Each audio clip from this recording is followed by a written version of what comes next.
টিংখাঙত পোনপ্ৰথমৰ বাবে কৰা হৈছে মুকুতাৰ খেতি। মুকুতা খেতিৰে কৃষকে ৰাইজক স্বাৱলম্বী কৰাৰ লক্ষ্যৰে অসম পাৰ্ল ডেভেলপমেণ্ট কপাৰেটিভ ছ'চাইটিৰ উজনি অসমৰ সমন্বয়ক দুৰ্গেশ্বৰ দাসৰ উদ্যোগত আৰু Tingkhang agri farmer producer company লিমিটেডৰ সহযোগত মুকুতা খেতিৰ বিশেষ প্ৰশিক্ষণ শিবিৰৰ আয়োজন কৰা হৈছে। টিংখাঙৰ নীলমণি হাইস্কুলত ডক্টৰ ৰুলেন হাজৰিকাই এই প্ৰশিক্ষণ শিবিৰত সমল ব্যক্তি হিচাপে উপস্থিত থাকি কৃষকসকলক প্ৰশিক্ষণ প্ৰদান কৰে। টিংখাঙত প্ৰথমবাৰলৈ কৰা এই মুকুতা খেতিত সমষ্টিটোৰ প্ৰায় শতাধিক কৃষকে প্ৰশিক্ষণ লোৱা পৰিলক্ষিত হয়। উল্লেখ্য যে টিংখাঙত সম্পূৰ্ণ বিজ্ঞানসন্মতভাৱে কৰা হৈছে এই মুকুতাৰ খেতি। এই মুকুতা পুখুৰীত দিয়াৰ 16 মাহৰ পাছতেই মুকুতা প্ৰস্তুত হ'ব আৰু প্ৰস্তুত হোৱা মুকুতাসমূহ মুকুতা উৎপাদনকাৰীসকলৰ পৰা সমিতিয়ে এই মুকুতাসমূহ ক্ৰয় কৰিব। এই মুকুতাৰ খেতি কৰি কৃষকসকল স্বাৱলম্বী হ'ব বুলি জনাই সমিতিৰ বিষয়ববীয়াসকলে।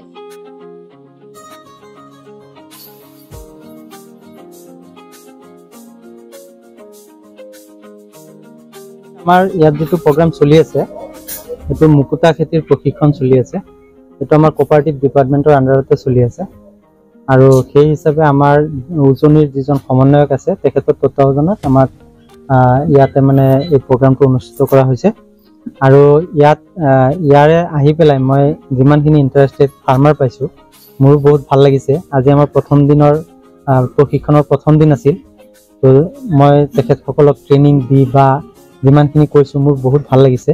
মই আশা কৰিছো যে এই যেটো বিপ্লৱ লৈ আমি আগুৱাই গৈ আছো এই সমবায় বিভাগৰ আন্ডাৰত আমি যেটো বিপ্লৱ লৈছো যে এটা মুকুতাৰ খেতি ই হয়তোবা এটা মানে আমাৰ ইয়াত নহবলগীয়া আছিলে যদিও কিন্তু এটো সম্ভৱ আমাৰ ভাৰতীয় বৈজ্ঞানিকসকলৰ কাৰণে সম্ভৱ হৈ উঠিছে আৰু আমিও এটা চেষ্টা কৰি আছো। এই চেষ্টাৰ ফলত আমি যিমানখিনি ফাৰ্মাৰ আছে আমি মিঠা পানীত মুকুতা উৎপাদন কৰাৰ কাৰণে আমি আগবাঢ়ি গৈ আছো আৰু আমাৰ যেটো লক্ষ্য সেইটো হৈছে যে আমি কেনেকে এইটো যুদ্ধ কৰি পেলাই অসমৰ নিবনুৱা সমস্যা অলপ হলেও সমাধান কৰিব পাৰিম আৰু ফৰেন কাৰেন্সি বিদেশী মুদ্ৰা আমি কেনেকে উপাৰ্জন কৰিব পাৰিম সেইটো আমাৰ মূল লক্ষ্য। একচুয়ালি মুকুতা প্ৰশিক্ষণ লোৱাৰ পিছত মানে খেতি কৰিবলৈ হলে প্ৰশিক্ষণটো ইম্পৰ্টেন্ট হয়।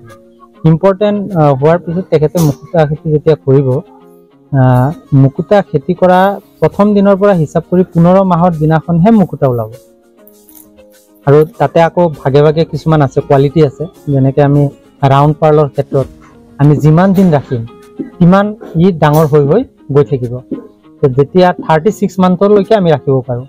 যদি আমি 36 মান্থো ৰাখো তেনেহলে আমাৰ এটা মুকুতা মিনিমাম 10 পৰা 12 কেৰেট হ'ব। তাৰ মূল্য বাঢ়ি যাব। তো তেনেকুৱা মানে সিস্টেম বিলাক আছে ইয়াত। এই সভাখনত উপস্থিত থকা আমাৰ বিভাগীয় বিষয়া তথা দায়িত্বশীল সমূহ লগতে আমাৰ অঞ্চলৰ ৰাইজক জয়তে ধন্যবাদ জনাইছো আৰু আমি এই সভাখনত আমি যি মুকুতা খেতিৰ বিষয় ইতিমধ্যে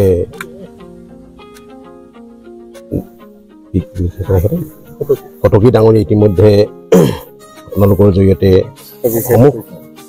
অসমবাসীলৈ সবিশেষভাৱে জ্ঞাত কৰিছে আৰু এই প্ৰাক মুহূৰ্তত আমি মুকুতা খেতি পালনৰ প্ৰাক মুহূৰ্তত এগছি বন্তি আৰু ধূপ প্ৰজ্বলন কৰি ভগৱন্তৰ ওচৰত সেৱা ধৰিছো যাতে আমাৰ লগতে কৃষকৰ সমগ্ৰ অসমৰ কৃষক বন্ধুসকলৰ মুকুতা খেতিৰ জৰিয়তে যেটো উপকৃত হয় তাৰ বাবে আমি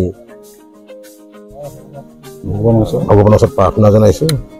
তাকে আশা কৰি আমিও আজি এই পুখুৰীত উজনি অসমৰ টিংখাঙৰ এই ধোৱাপথাৰ গাঁৱত প্ৰথম আমি মুকুতা খেতি আৰম্ভ কৰিবলৈ লৈছো আৰু পুনৰ সকলো লোকে শ্ৰদ্ধা আৰু সেৱা জনায় আৰু আপোনালোকৰ মিডিয়াৰ সকলো কৰ্মকৰ্তালৈ আন্তৰিক শ্ৰদ্ধা জনাই মোৰ চমুদৰ আশা সামৰিছো। আমি প্ৰথম পদক্ষেপ হিচাপে আমি 2 বিঘা এৰিয়াৰ যেটো পুখুৰী তাত আমি প্ৰথম পৰীক্ষামূলকভাৱে 1000 শামুক আমি ইয়াত আমি এৰিছো আৰু আমি আশা কৰিছো যাতে ভৱিষ্যতে আজি ট্ৰেইনিঙৰ যিহেতু 2 দিনীয়া ট্ৰেইনিং আমাৰ নীলমণি আমাৰ অনুষ্ঠিত হ'ব সেই ট্ৰেইনিঙৰ জৰিয়তে যাতে ভৱিষ্যতে আমি অধিকভাৱে বা আমি আশা কৰা ধৰণে আমি ফল পাম তাৰ বাবে আমি আশাবাদী। ধন্যবাদ। আজি এই উজনি অসম ভিত্তিত শুভাৰম্ভ কৰা হৈছে অসম পাল ছ'চাইটি কোঅপাৰেটিভৰ আণ্ডাৰত যেটো আমাৰ সমন্বয়ক দাস ডাঙৰীয়াৰ নেতৃত্বত আৰু হেড বিষয়া হিচাপে আছে কটকী ডাঙৰীয়া। আজি আমাৰ টিংখাং সমষ্টিতে আৰম্ভ কৰা হৈছে উজনি অসমৰ ভিতৰত। এই উজনি অসমৰ প্ৰথম কাৰ্যসূচী হিচাপে আমি নীলমণিত আজি প্ৰশিক্ষণ আছে, দুদিনীয়া 22 আৰু 23 তাৰিখে দুদিন হৈ প্ৰশিক্ষণ হ'ব। আৰু এই ক্ষেত্ৰত ৰিচোৰ্চ পাৰ্চন হিচাপে ডক্টৰ ৰুলেন হাজৰিকাদেৱ আহিছে, ইতিমধ্যে তেখেত আহি পাইছেহি।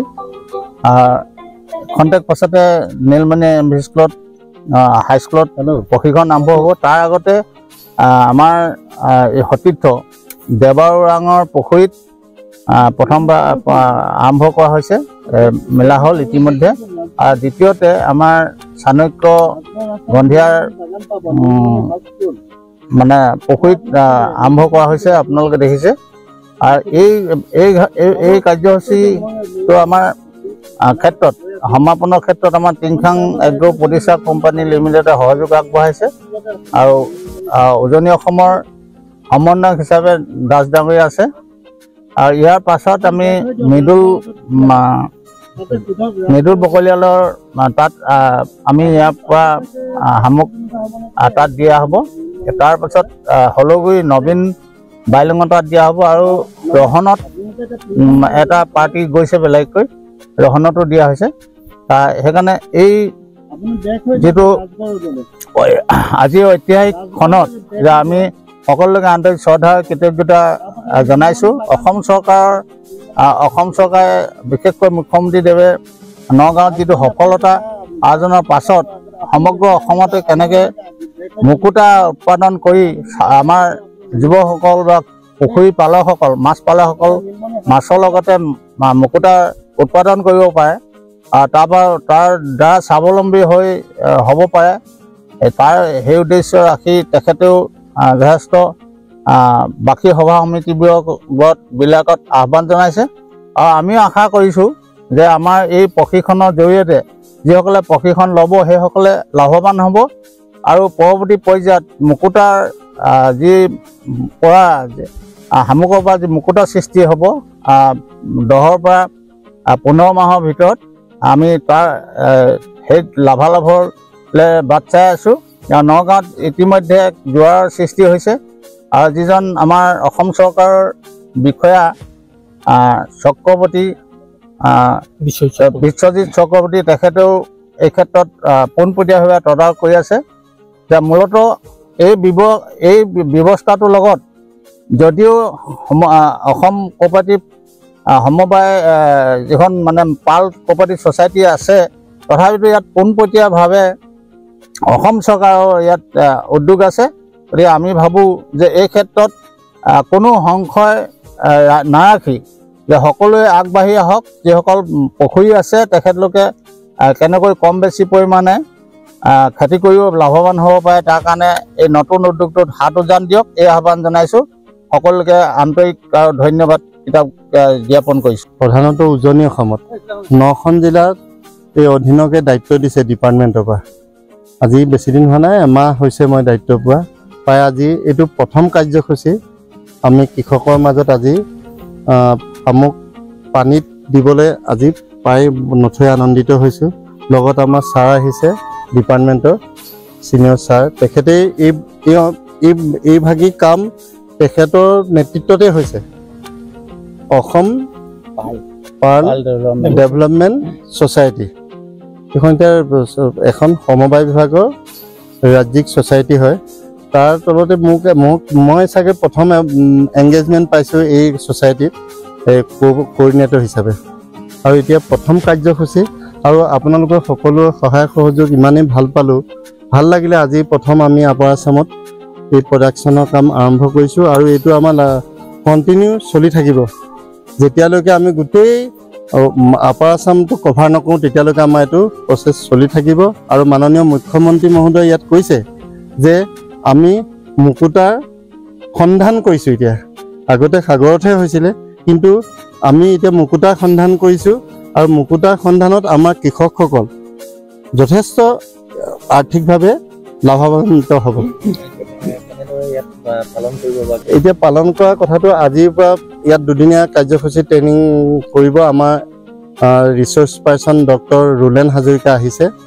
তেখেতে খুব সবিশেষ ক'ব আমি একচুৱেলি কামখিনিহে কৰিছোঁ, মই ইমানখিনি কথা নকওঁ, তেখেতে ক'ব। আপোনালোকে নিশ্চয় তেতিয়া সকলোৱে জানিব পাৰিব।